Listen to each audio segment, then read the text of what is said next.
Hi, welcome. This is part 3 of my video series involving the relational approach step-by-step method guide. So again, I put up this series of videos, one per week, and just going through the various aspects, various dynamics of the relational method, what makes it really special, what sets it apart from other systems. And so here, as I'm going through the various sequence of how the method speaks the language of change, I'm approaching this from both a perspective of just the average dog owner that needs help. So there's things in these videos that will certainly give you some of the core concepts, okay, core things that you need to create change. But also from a trainer's perspective, okay? So these videos will really kind of open it up a little bit so those who are looking to be able to take this system of training and apply it in a real-world application, this will give you a little foundation. But again, to be able to fully utilize this system, I would encourage you to check out my trainer's course that I offer, okay? And it's a 2-week course. It's a trainer's certification course, so you're able to spend time here with me. I'm able to really make sure you get a very solid foundation and then be able to actually take this as a trainer and be able to help other dog owners struggling to overcome behavior issues and problems. So again, I encourage you to check that out. It's on my website. Again, as a dog owner, again, there's a lot of things I'm going through here, and it may not quite make a lot of sense, so just understand some of the stuff is actually from a trainer's point of view here, how to figure out some of the dynamics here of how to understand the system, how it works. So again, for a dog owner, I encourage you to check out my website.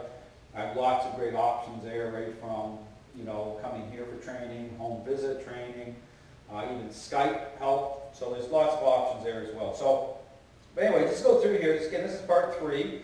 So what I'm going through here is helping. Again, I don't have a dog here with me because here's the important thing to understand. It's about the human, okay? The dogs are really, for me, the easy part, okay? So because here's the thing, understanding relationally, causation, and the issues with behavior, it stems from, okay, how the owner is thinking, how they're connecting at that level, at the relational level, which impacts, okay, the decision-making process of the dog. So this is, when you see behavior issues happening with dogs, it's a human problem, okay? So therefore, what I'm focusing on these videos is the method, okay? So, instead of focusing in on the dog being in this video, you're going to focus in on me, and so you can kind of switch me, replace me with you, okay, in the picture, as to what you need to focus on as you're starting to engage the dog and bring this relational system online.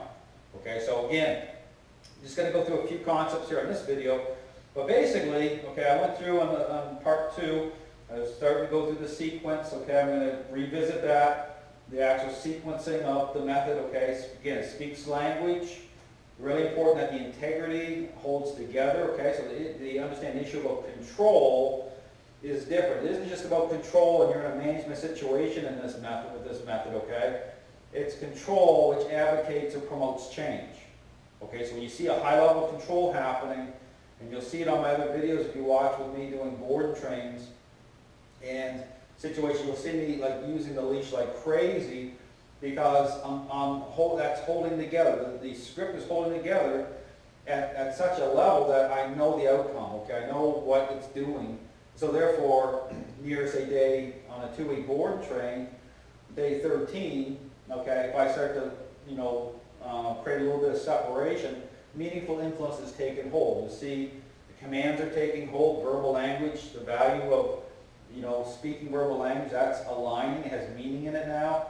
And so it's understanding how the sequencing of the method, how the method holds together in such a way that it all comes together. Really, so it comes to experience, it comes to really investing. I would really encourage people, you have to really invest in this system. You can't just kind of stand on one side and say, well, I'm gonna, continue to do certain concepts, over here, and then on this side, I'll do Dale's method. It doesn't blend that way, okay? Because here's the problem. Certain concepts that people want to hold on to, they create problems because of how it packages up relational. Okay, it's really right out of the starting gate. You have to apply, you have to totally invest in this method. You have to let everything else go. Okay, you have to just surrender to the method, and everything else will work out fine. So this system is a standalone system. It's very unique that way. It doesn't kind of incorporate certain concepts. If this is a relational changing process, it's a relational method. Okay, and it's very, very effective. But again, going back to the actual method itself. Now here, again, on last video, start going through the sequencing, okay? And again, the reason I talk a lot about this because it's really important. Here's the point. There's no sense doing something unless you know why you're doing it, okay? So there's lots of understanding. It's one thing you see me moving around in this area with a dog, but if you don't understand, okay, what is that actually doing, it makes no sense to be doing something unless you know why, right? So talking through this is very important. So when you're doing something with the method, it's understanding, well, what is that doing to affect change? What is that doing to change how the dog thinks? Okay, how is that lining up? That's really critical. So again, the leash is a pathway, okay? It's a means to an end, okay? The tools, you want to strip them down to just the basic tools, okay? You don't want to get in, even when you use the type of collar that is used is just a normal flat collar, okay? That's what I promote. Now, the go-between tool, okay, I mentioned this on before, is a choke chain, or I call it pressure collar. Doesn't matter what you call it. Okay, people get caught up in these terms and then they let their emotions get them all upset about, what it is, and it's a shock collar, or is this collar.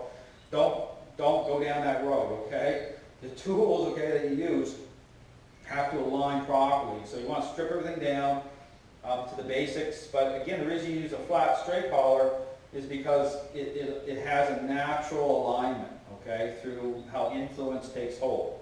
So therefore, if you're moving the leash a certain way, okay, how that connects to the collar and the type of communication happening, type of influence, it all follows the same path. It aligns properly.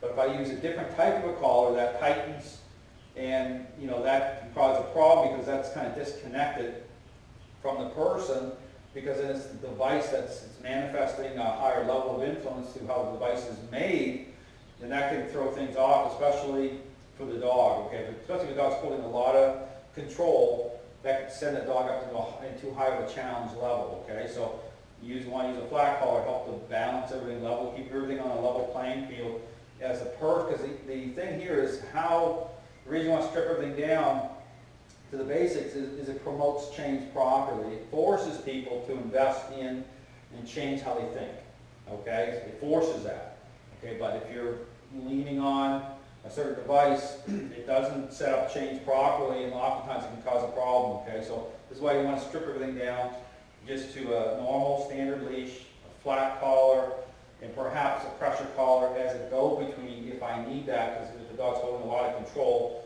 and they're really pulling back hard and trying to get out of the collar, I may have to use the pressure collar to help kind of keep the strip holding together. But again, it doesn't mean, no, I'm going to crank and yank on that collar, okay? I'm just going to use it in such a way just for me to gain some control, or for that owner to gain some control and to keep their confidence at a good level too. So again, going back to the method, okay, now here's the thing I mentioned, pick your side. You want it to be your strong side, not going to confuse the dog. But for me, it's my left side. But here's the thing, so it's a sequence. It's like 1, 2, 3, 1, 2, 3. This is how we're doing it. So the first push, I mentioned this on my last video, the bum on the ground, dog come into agreement with it. Then you want to come up and then do the push-pull. The push-pull method, okay, that's your set point. Okay, that's like a cornerstone moment. Okay, what happens is it's meant to create a little bit higher level of influence. It's meant to dig in a little bit. It doesn't mean that it's meant to hurt the dog at all, okay? It's always staying within the parameters of what's reasonable. So always when you think about influence and how the leash techniques, it's always about what's reasonable, okay? Influence is needed, but we're not going up above where we're trying to hurt dogs here at all, okay? Now, but here's the problem, okay? If a dog's holding a lot of control, It's physiological, which means that how the mind is reacting is going to make it appear sometimes as though the dog's being hurt. Because you're going to get from the stress loads on the dog, and this is a real key point here in this video, some dogs, especially young dogs, will yelp. They'll go absolutely ballistic, even though it's within what's reasonable, because the stress loads on the dog are huge. And the dog is really challenging, okay, influence at such a high level, it really causes these type of reactions that will make you think as though you're hurting the dog. And then the problem with that is if you stop or you project empathy, and don't get me wrong, you know, this is one of the I call it psychological twister effect, because it's going to send the person into an emotional twister state, okay? You're going to be like, wow, what happened? I mean, is the dog hurt or what's going on? No, that dog is such a stress load on that dog that because typically it's a reason for that is because the dog owner's gotten too emotional to begin with, okay, connecting with the dog, and it's really causing a major problem. And then what do you think is going to happen? If that dog, you know, starts to yelp and really carry on, right? It's going to force the owner to really step back and stop, and then you're in this cycle, you can't get out of it. Okay, understand? This is very common.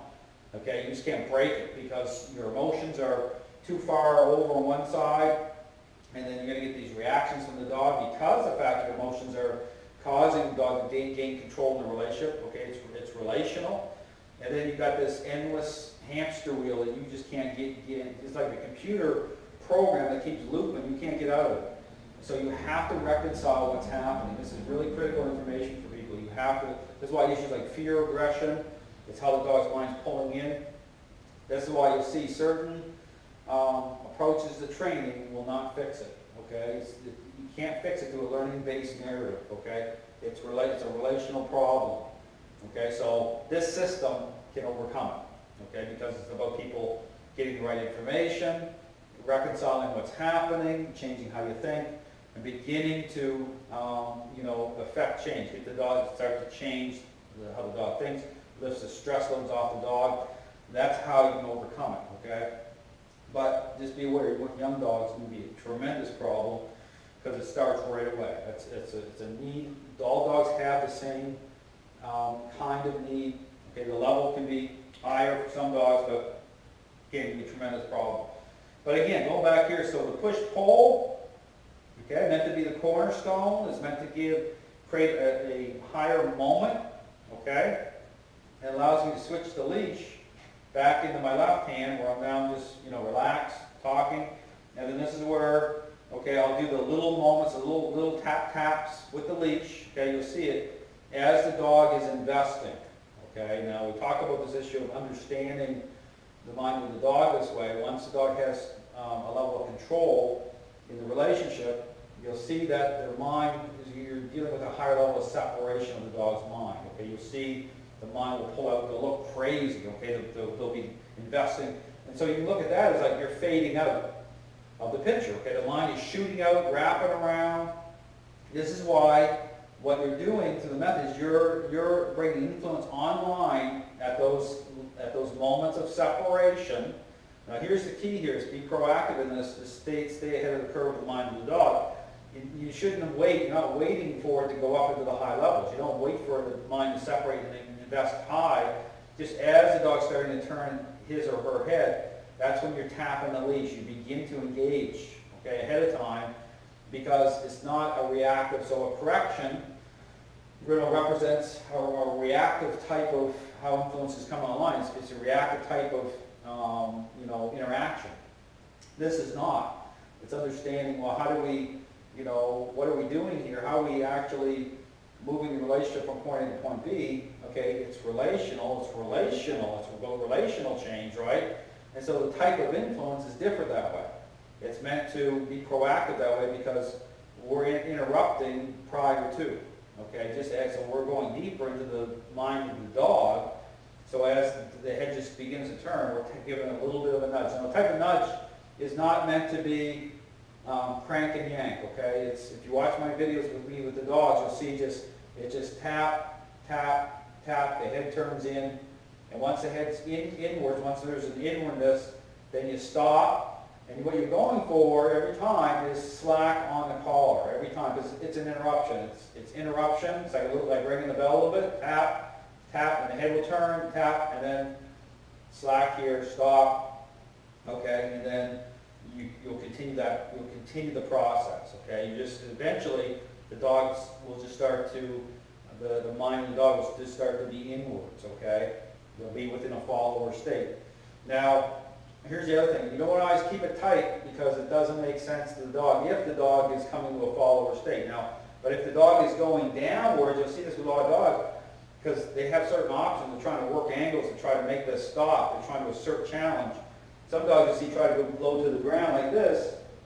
This is where you do have to keep the leash tight, right? But then you're going to start to work it, so you create these moments to get that dog's mind to open and to lift up. But again, if that's happening, this is where you're going to do multiple push-pulls, okay, to help to get that dog up, off the ground. Okay, they want to get their nose down. They want to try to make it stop. You see dogs try to use their body weight.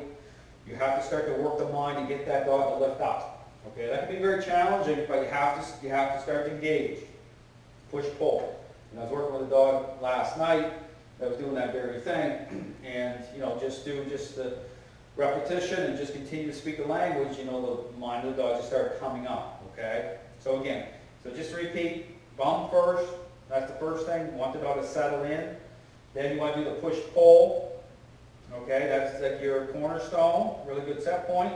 And then you're doing the little tap-taps with the leash, okay? But again, you want to keep the leash, fairly short, okay? This is the thing about the leash is that when you're doing this, I mentioned this on the other video, you need a little longer leash length at times, depending on the level of challenge happening, but you always want to try to keep it shorter, okay, when you're working the dog, because it's like here, there's like a length here, okay, where too much and it's ineffective, you're trying the dog's moving around, okay, and it's not kinetically a good length to use. You need to keep it just, you'll see it just really, kind of really short. So it's like efficiency, okay? It's kinetic so that I can generate enough slack here as I get the tapping motion going, so my hand barely has to move.